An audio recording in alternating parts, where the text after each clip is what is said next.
Hello everyone, my name is Sethi. I hope you all are staying healthy. Today we are going to talk about income, substitution and price effect. First of all, we will see income effect. Income effect shows how consumer buying choices change when his pocket money goes up or down. First of all, we will see income effect in case of normal goods. In case of normal goods, demand increase when income increase. On the other hand, demand fall when income fall. For example, you increase demand of branded clothes, organic product, traveling and personal care when your income increase. Both X and Y are normal goods. These are budget line. These are indifference curve. Equilibrium point where budget line touches indifference curve. Here you can see as our income is increasing, our budget line shift outward. Here you can also see as income increasing, we are increasing demand of both goods, X as well as Y goods, because both are normal goods. When income increase, we increase demand for normal goods. When you join all these equilibrium point, you will receive ICC, which is called income consumption curve. Now we will see income effect when X is superior good and Y is necessity good. Superior goods are luxurious goods. For example, luxury car, luxury mobile, luxury laptop. As our income increase, demand for superior goods increase because we want to show off people. Now we are rich enough to afford luxurious goods. Obviously, people will think you are going to rich if you have luxury car, luxury mobile or luxury laptop. That's why as income increase, demand for luxurious goods increase. Necessity goods are basic cooking oil, salt. Initially, when income increase, no doubt demand for necessity good also increase. But after certain time period, even if income is continuous increasing, but demand for necessity goods becomes stable. Demand for necessity goods not increase after certain time period, even if income is increasing, because you don't use necessity good for show off. People are not going. You think you rich if you put more salt in your vegetables or put more cooking oil in your vegetables. So here you can see initially when income increase, demand for both good increase, but after certain time period when income increasing, only demand for superior good, or you can say that only demand for luxurious goods is continuous increasing, but demand for necessity good becomes stable. When you join all these equilibrium point, you will receive income consumption curve. Now we will see income effect when X is necessity good, Y is superior goods.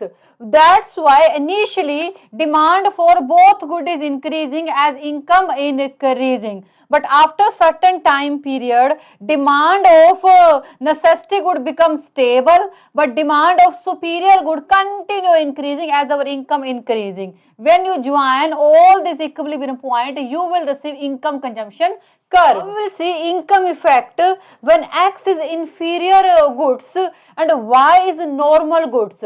Inferior goods means cheaper goods, low quality goods.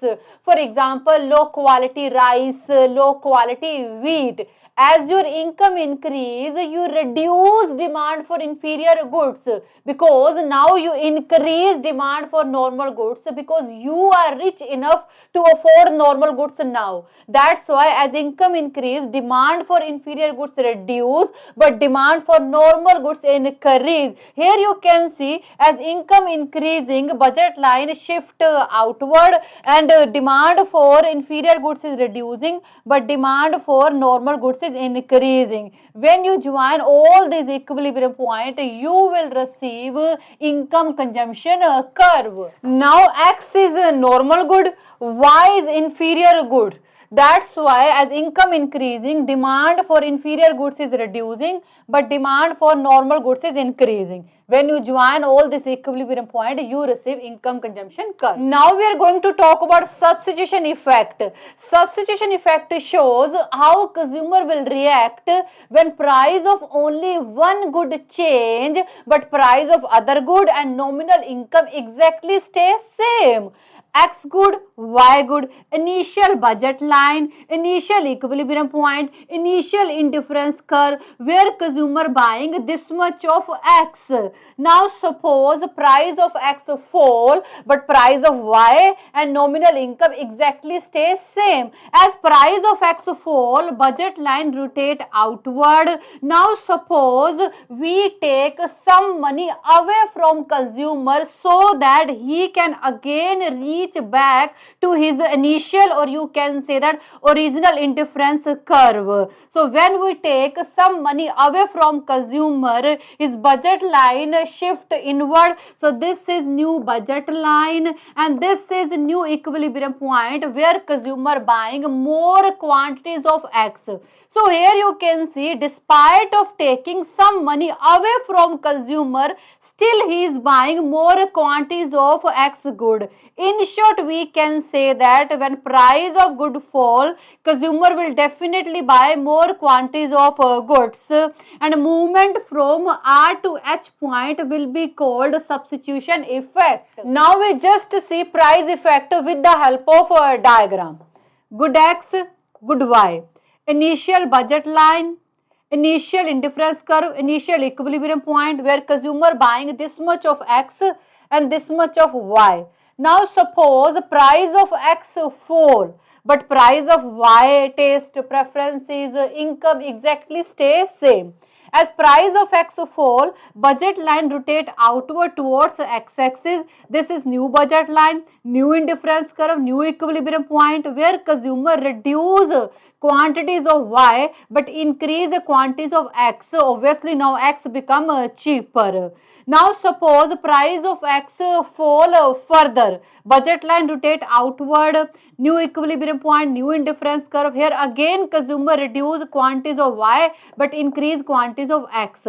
When you join all these equilibrium point, you will receive price consumption curve. So this is all about today's video. I think you got it and thank you so much for watching this video. Bye, take care.